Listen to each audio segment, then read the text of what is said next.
யக்ஷினி இரவு. அன்னைக்கு இரவு மற்ற நாட்களோட இரவை விட ரொம்ப இருட்டா இருந்தது. அது ஏன்னு எனக்கு தெரியல. அமைதியான காட்டுக்கு நடுவுல ஒரு வீடு இருந்தது. அந்த வீட்டில் லைட் எரிஞ்சிட்டு இருந்தது. கடந்த 1 மாதங்களா அந்த வீட்டில் ஏதோ வினோதமா நடந்துகிட்டு இருக்கு. ஒவ்வொரு நாள் நள்ளிரவு ஆனதும் அந்த வீட்டில் இருக்கிற லைட்லாம் ஒளிர ஆரம்பிச்சது. அது மட்டும் இல்லாம அந்த வீட்டில் ஒரு குழந்தையோட அழுகுரல் கேட்குது. அந்த வீட்டுக்கு வெளியில காட்டு நாய்களும் ஓநாய்களும் இருந்தது.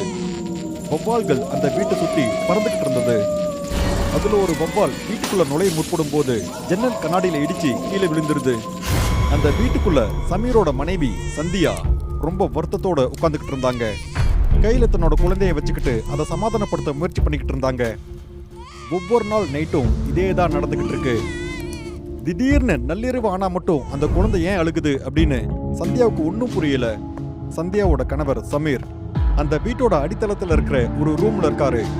அவர் ஒவ்வொரு நாள் தூங்க போகும்போதும் எங்க இருந்தோ 2 கருப்பு கோழிகளை பிடிச்சிட்டு வருவாரு. சமீருக்கு அவரோட மனைவி சந்தியாவை பார்க்கறதுக்கு கூட நேரம் இல்லை. காய்ச்சலோட இருக்கிற தன்னோட குழந்தைய கூட அவர் பார்க்க வரவே இல்லை. அவர் அண்டர் கிரவுண்ட்ல இருக்கிற ரூம்லயே தான் எப்பவுமே இருப்பாரு.